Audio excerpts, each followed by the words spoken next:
இன்றைக்கி இந்த வீடியோவில் நல்ல சூப்பரான ஒரு டிஃப்ரெண்ட்டான பிரேக்ஃபாஸ்ட் ரெசிபி. வழக்கமாக நம்ம செய்கிற இட்லி தோசைக்கு பதிலாக முற்றிலும் புதுமையான சுவையில் ஒரு முறை இது மாதிரி ட்ரை பண்ணி பாருங்கள். 2 எக்ஸ்ட்ரா கேட்டு வாங்கி சாப்பிடுவாங்க. இப்போ இதை செய்யறதுக்கு ஒரு ஃப்ரை பேனை சூடு பண்ணியிருக்கேன். அதில் 1 டேபிள் ஸ்பூன் அளவுக்கு எண்ணெய் ஊற்றிக்கலாம்.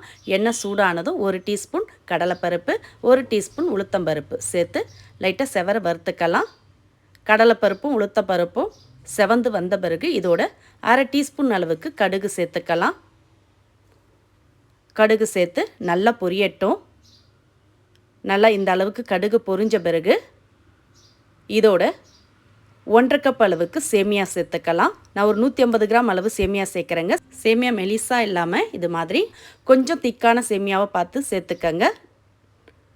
இப்போ சேர்த்து அடுப்பை மீடியம் ஃப்ளேம்லேயே வச்சு ஒரு 2லேருந்து 3 நிமிஷத்துக்கு நல்லா செவர வறுத்துக்கலாம். கைவிடாமல் சேமியாவை நல்லா கலந்து விட்டு வறுத்துக்கங்க. எல்லாம் ஒன்று போல் வறுபடணும். இது மாதிரி லைட்டாக செவந்து வந்த பிறகு இதோட 1/4 கப் அளவுக்கு ரவை சேர்த்துக்கலாம். சேமியா 1/2 கப் அளவு எடுத்தோம். அதே கப்பில் ஒரு 1/4 கப் அளவுக்கு ரவை சேர்த்துக்கங்க. சேமியா வறுபட்ட பிறகு ரவை சேர்த்துக்கங்க. நான் 150 கிராம் சேமியாவும் 50 கிராம் அளவு ரவையும் தாங்க சேர்த்துருக்கேன். இப்போ சேர்த்து ரவையும் நல்லா வறுபட்டதும் அடுப்பை ஆஃப் பண்ணிவிட்டு இதை ஒரு மிக்சிங் பவுலுக்கு மாற்றிக்கலாம். அப்படியே பேன்லேயே வச்சிடாமல் இதை உடனே ஒரு மிக்சிங் பவுலில் மாற்றிடுங்க. நல்லா வறுபட்டு வாசம் வருது. இந்த அளவுக்கு வறுபட்ட பிறகு நம்ம மிக்சிங் பவுலில் மாற்றிக்கலாம்.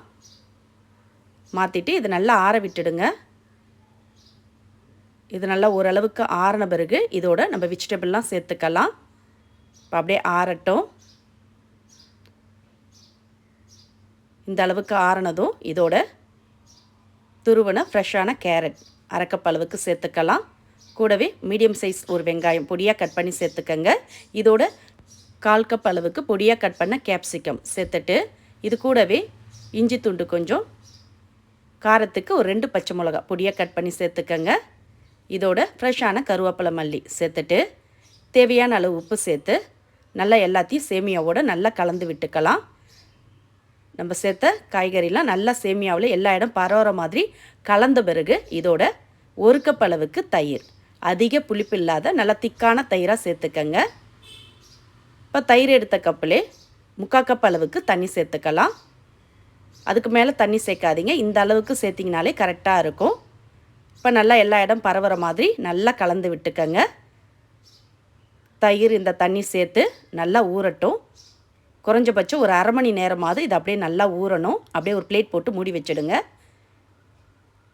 1/2 மணி நேரம் ஊறின பிறகு திறந்து பார்த்துக்கலாம்.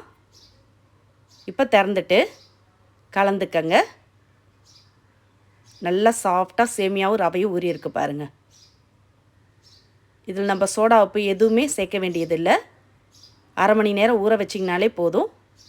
இப்போ இதை அப்படியே நம்ம இட்லி தட்டில் ஊற்றி எடுத்துக்கலாம். அதுக்கு நான் இட்லி பிளேட் எடுத்திருக்கேன். அதில் நான் வாழையிலையே சின்ன சின்னதாக கட் பண்ணி போட்டிருக்கேங்க. உங்கள்கிட்ட நார்மலான இட்லி பிளேட்டில் நீங்கள் கொஞ்சமாக எண்ணெய் தடவிட்டு கூட நீங்கள் அப்படியே ஊற்றலாம். இப்போ இதில் முந்திரி பருப்பு ஒன்று ஒரு குழியிலையும் வச்சிடலாங்க. இது முற்றிலும் ஆப்ஷனல் தான். இது கார்னிஷ்க்கு தான் நான் வைக்கிறேன். இப்போ இதில் எல்லா குழிகளிலுமே நம்ம கலந்து வச்ச மிக்சிங்கை ஒரு கரண்டி எடுத்து ஊற்றிக்கலாம். இது மாதிரி நல்லா கரண்டியால் ஈவனாக சமன்படுத்தி எல்லா குழிகளுமே ஃபில் பண்ணிக்கங்க.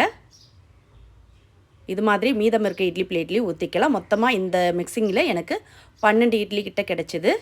இப்போ இதை அப்படியே எடுத்து இட்லி பாத்திரத்தில் வேக வச்சு எடுத்துக்கலாம். அதுக்கு நான் இட்லி பாத்திரத்தில் அடியில் 1 டம்ளர் தண்ணி வச்சு இட்லி பிளேட்டை லைனாக அடிக்கிறேன். இப்போ இட்லி பாத்திரத்தை மூடி ஹை ஃப்ளேமில் வச்சு ஒரு 10 நிமிஷம் வேக விடுங்க. இப்போ 10 நிமிஷம் ஆன பிறகு திறந்து பார்த்துக்கலாம். நல்ல மணக்க சுவையான சேமியா இட்லி ரெடி ஆகிடுது. இப்போ இதை அப்படியே எடுத்து பிளேட்டுக்கு மாற்றிக்கலாம். அப்படியே திருப்பி போட்டு எடுத்திங்கனாலே ஈஸியாக வரும். நல்ல குண்டு குண்டாக சாஃப்டான இட்லி ரெடி ஆகிடுதுங்க.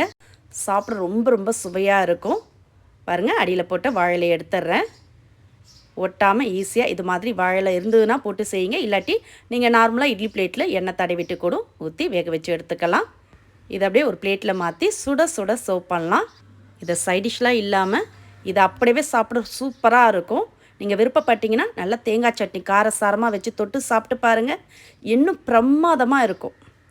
இந்த இன்ஸ்டண்ட்டான சேமியா இட்லி ரெசிபியை நீங்களும் இதே அளவுகளோடு இதே மாதிரி செய்து பாருங்கள். செய்து பார்த்துட்டு உங்களோட கருத்துக்களை கமெண்டில் தெரிவிங்க.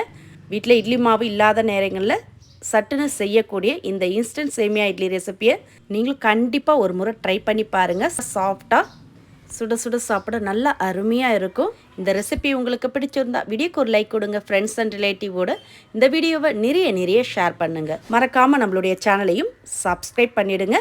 மீண்டும் இது மாதிரி சிம்பிளான புதிய வீடியோவில் நாளை சந்திக்கலாம். நன்றி, வணக்கம்.